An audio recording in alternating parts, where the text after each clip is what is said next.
Welcome back to the channel. Today we're going to be looking at the Tale of Twos. This is a 2 headlight, dual suspension, double battery moped style e-bike. This is the Engwe M20.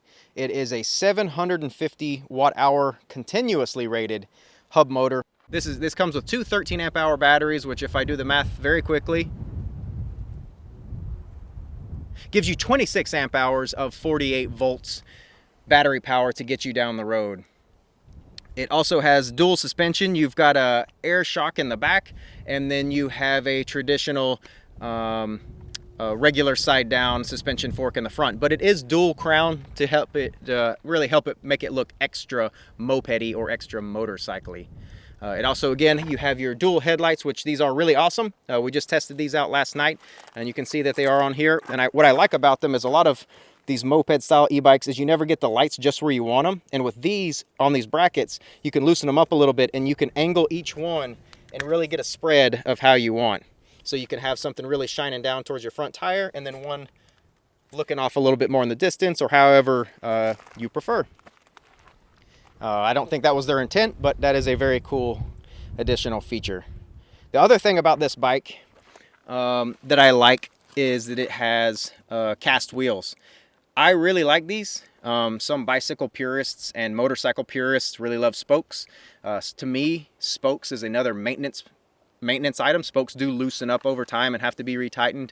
Spoked wheels can get out of true, where some spokes loosen up but the other ones don't, and then the wheel is not perfectly straight, and then it starts to wobble and you have to true it back up and get a truing stand, and then that's another skill you have to learn how to do.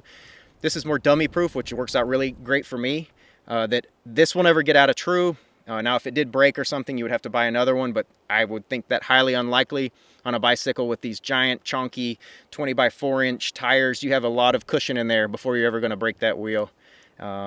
These 20 by 4 inch tires are Chow Yang tires, pretty standard e-bike, e-moped tires, and they work really great. Like all moped style e-bikes, the seat is non-adjustable and it is very wonky to try to pedal it unless you stand up. If you stand up, you can pedal it perfectly fine, though I think these are more meant to be used with the throttle. So we'll just get a look at me standing over this. I'm 5'10", I have a 32-inch inseam, and so my feet are very comfortably flat-footed and very, very close to the ground. But when you go to pedal, that close to the ground and that low step over angle becomes a detriment. You can see that's where your foot would be on a pedal stroke, which would not be super comfortable unless you were standing up. But I don't think they're meant to be pedaled that much.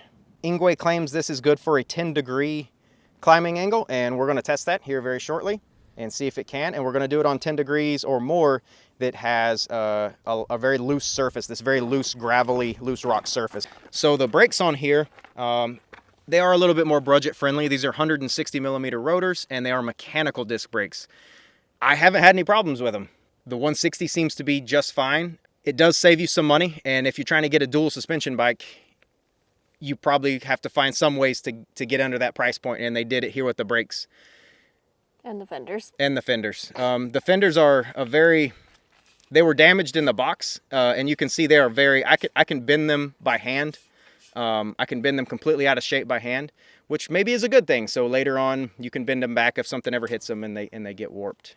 The gross weight with both batteries attached, ready to go, full of fluids, just kidding, e-bikes don't have fluids, is 104 pounds, which again is pretty chunky. And so if you're looking at e-bike carriers or a way to get this thing around, you got to step up to an e-bike carrier that can fit bikes in each slot that can hold over 100 pounds. But what is handy about this bicycle is that even though it is heavy, the handholds on it are very convenient. So weight is not always about just weight, but how awkward is it? So this bicycle, this giant handhold in the back is part of the frame, and it is very sturdy, and it's pretty low down. So you're not picking up from up high, so it's down here about where your waist is. And so to manipulate this bicycle is very easy. I love this big handhold. Every time I load it in and out of the truck, and we've been taking it other places to test it, this is super handy to manhandle this thing. You have all these big frame components that you can grab. So though it is heavy, there's lots of stuff to grab and it's easy to pick up and move. This doesn't have a thumb throttle. It has a twist throttle, which is very nice. I prefer the twist throttle. It's just more motorcycle-like. And then you have a Shimano 7-speed derailleur. And then you have a little LCD screen, which let's do the fun part and peel the plastic off. Oh boy, this is so fun. No, but it tells you how to do it. No! Whoa. Now I'm never gonna remember which buttons do what. Yeah, I do wish e-bikes would standardize their button layout, because they're all different, how to turn them on, how to do anything. So there's the screen. It is very bright out here. We're in the middle of the day. Sun's directly overhead. So hopefully you can see that. You have 5 pedal assist levels. There's 5, 4, 3, 2, 1, and 0. And on 0, you cannot use the throttle on this bike. So you have to have the pedal assist turned on to use this bike. And it defaults to 0.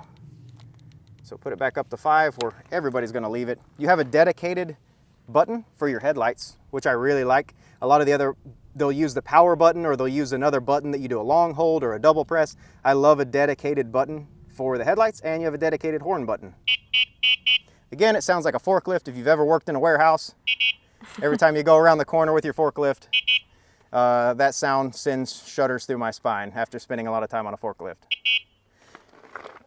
But it does a good job at alerting everybody. The other handy thing is this does have battery indicators, charge indicators that are external, that you can check each battery independently of one another to see where the charge level's at.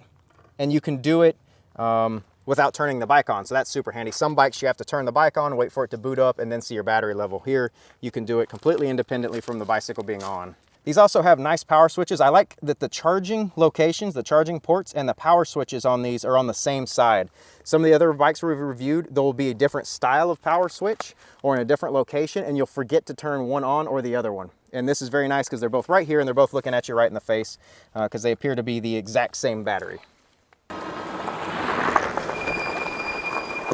All right, so we're gonna get the hardest test for this bike out of the way first while we still have full power on the batteries on both batteries. And I'm gonna go down this super steep, rocky strewn hill, which I believe is about 15 degrees of very loose gravel and sand. So we'll see what it's got and see if it can bring my medium butt up this hill.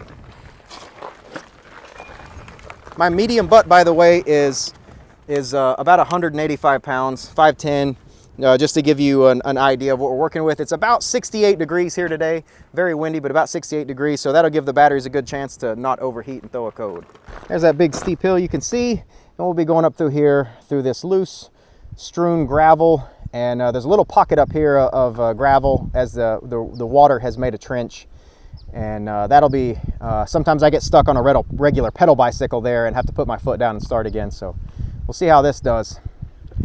Some bikes seem to have a programming where they'll give their full peak power, their full 1200 watts or whatever it happens to be, almost right off the line. And some bikes seem like they don't give you that power until you have hit like 4, 5, 6 miles an hour. I don't know if that's a safety thing or whatever it is, but it's a detriment on hills like this. So we'll see how quickly the torque hits on this bike. So in 3, 2, 1, go.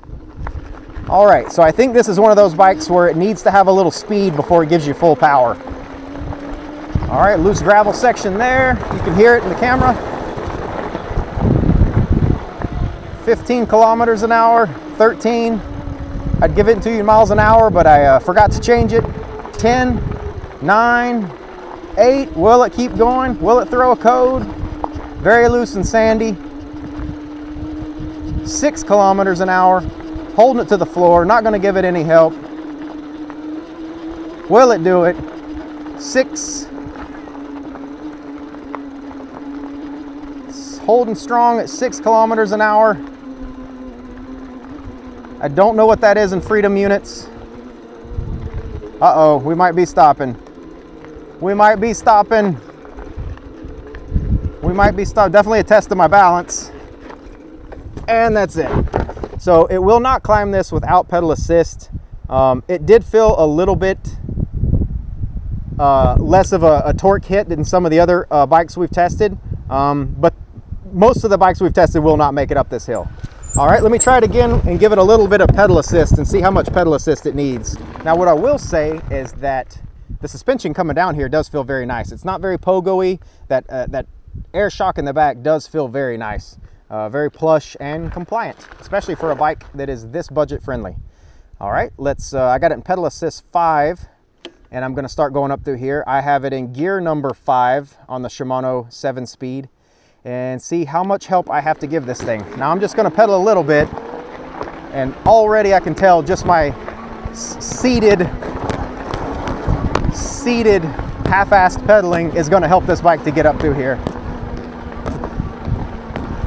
I'm putting a very, very low effort into pedaling right now. This is a level where my heart rate's not gonna get elevated, but it seems to be just enough to get this bike up over the hill. We're doing 14 kilometers an hour. That's way faster. Yeah. Whoa. That's no problem.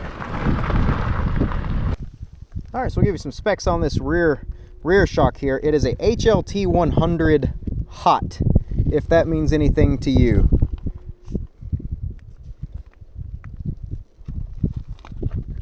And it has a sticker on it that says 750 pounds.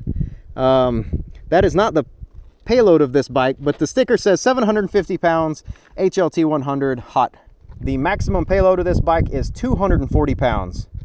So maybe that shock can be used on other things too, because 750 is, that's quite an impressive number. All right, we got pedal assist level 5. We got our throttle ready to go. Kickstand up. Let's see how this bike does.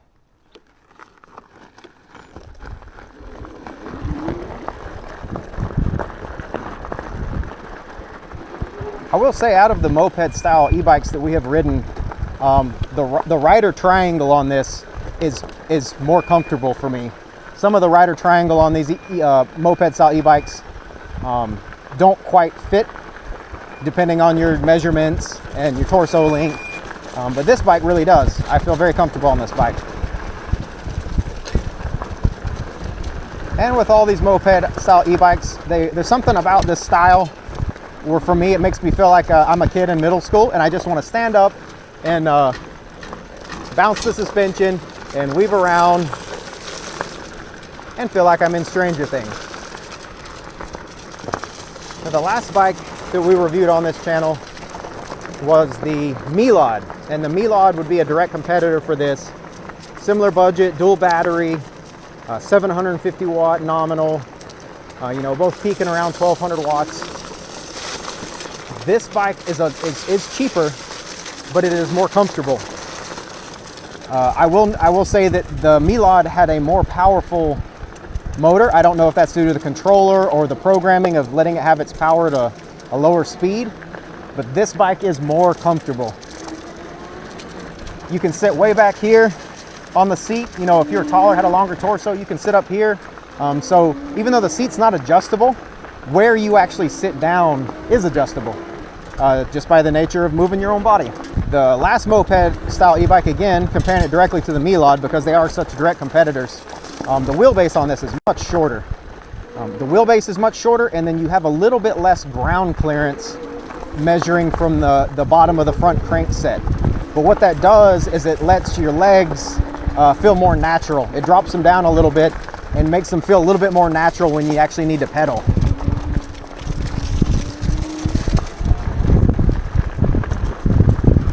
Speaking of pedaling, this, again, being a more budget-friendly bike, does use a cadence sensor and not a torque sensor. And there is a little bit of a delay in this one. You need to make a couple of revolutions of those pedals before you start feeling that assistance. So let's go from see if I can go from a dead stop here and and show you how long it takes for the electric assist to kick in. So I got it on pedal assist 2. I'll bump it up to pedal assist 5 and see how many rotations it takes of the pedals. So 1 rotation. Oh, it kicked in. So it needs a full rotation of the pedals for your assistance. A torque sensor would give you the help immediately as it starts feeling pressure put into the pedals. This needs a full rotation, which is not horrible. We've tested some e-bikes that need 2 full rotations of the pedals before they start doing anything. So I give the cadence sensor on this bike a 5 out of 10. It doesn't need 2 full revolutions, but it doesn't kick in instantaneously either. All right, this won't be an accurate test of the top speed because you know, it's a very twisty, loose surface road, but I'm just going to hold it open for a few seconds and see what we get to. All right, I'm seated, I'm not helping pedal.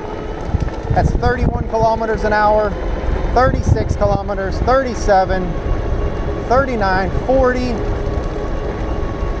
Right, holding steady at 40 kilometers an hour. Now this is downhill, so this is giving it its best possible chance at a high top speed, but yeah, we saw 40 kilometers there, and it's holding right at 39 now.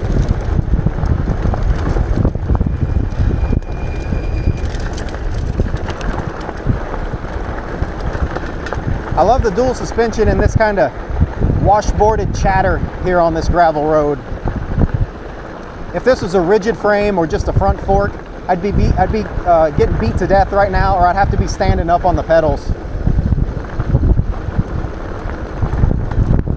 And if I was going to use this thing as a commuter or covering a lot of miles, I think I would probably, I've been spoiled as of late, but I think I'd always be looking for something with with some kind of rear suspension if I was going to do any kind of off-road or gravel roads. It just seems to make all the difference in the world having a little bit of rear suspension. This does have a functioning rear tail light, as well as it also functions as a brake light, where the Milod's was only a brake light. The Milod, however, did have turn signals, rear turn signals. It did not have front turn signals, but it did have rear, whereas this bike has no turn signals.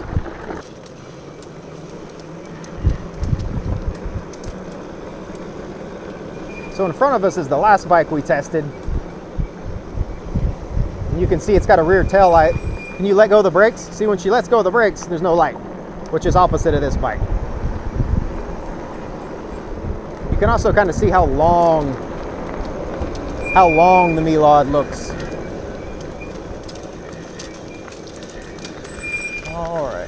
All right, so before we wrap up this review, I just want to take some measurements real quick. So I'm going to stand it up and just give you a seat height. So we're looking at about 32 and a half in the front, and then it angles up a little bit in the back. So you're, what is that, closer to 34 in the back. So again, the seat might not be adjustable, but where you put yourself on the seat does give you some adjustment. If you're taller, you can sit back up here and it gives you a little bit more length from the pedals and gets you up another inch or so off the ground. And the seat does not look comfortable, but it is. And so this bike, you're coming in at about 8 inches. And where that might come into play is if you're dumb like me and you hit a rock with the pedal down here, your pedal's very close to the ground, and you can bend your crank arms. And I did that when we were first reviewing this bike, doing the first off-road portions when we weren't filming, because we always take these bikes and run them all over before we actually start filming. And we bent this, and we had to wait for a week for a part to come in the mail where we bent this. And just so you know, you will need a puller for this, which we bought on Amazon for very cheap, and these are universal arms. And we repaired it and everything's fine. But with that slightly lower ground clearance and you're not paying attention because you're not a great bicycle rider and you forget that you have to keep your pedals flat in a corner, you can bend them. Now where that bike sits up a little bit taller, the bottom of the bracket on this bike is about 1.5 inches taller. That's a full 1.5 inches taller. So this bike does come with only one battery, and the second battery is an additional $300. I think if I was going to get a bike like this, which pedaling is obviously not at the forefront of probably how you're going to use it if you're commuting on this, riding on bike lanes, I would splurge and get the second battery just for peace of mind. Even if you just kept one battery at work and you charged it, and then when you got to work you switched it and then kept one at home so that you could, because these come off and then you can take it in and charge it or keep it with you. I think I would splurge. I don't splurge a lot, but I think if I was on a bike that was e-moped style, I would definitely get the dual battery version. 26 amp hours is pretty adequate. We rode all the way into Monterey with this bike and had lunch one day and then came back, and it just gives you that, it takes away that range anxiety that a lot of people have electric cars have, just having that second battery. Even if you don't need it, you can turn it off and not worry about it. But if you do need it, it's so much nicer and relaxing to when you're out with your family getting lunch or doing whatever, that you have a second battery. So I would recommend that. And the cool thing about this Engwe bike is that it is on sale for Black Friday. So you can check out, there's a code down below if you are interested in this bike whatsoever. I'll go over quick pros and cons one more time just to wrap this up. Price, awesome. It's very budget friendly. You do get 2 full metal fenders, dual suspension, dual batteries, dual crown fork, and dual headlights. This is the most dual bike ever if it just had a motor in the front, but then the price would go way up. I do love the alloy wheels. No spokes to tighten or break or keep in true. I do like the dedicated buttons. You have a dedicated light button and you have a dedicated horn button. It's not a second or third feature on your Timex Casio style watch face. I don't know if you grew up with those Casio Ironman watches or Timex Ironman watches, and to do anything on the watch it's like a 5 button press combination. On this you have dedicated buttons for the light and the horn, which I think is super nice, and then the power button can just be a power button. I like that the headlights are adjustable, and I like the price. The one downside is that it is not the torquiest motor we have ever tested.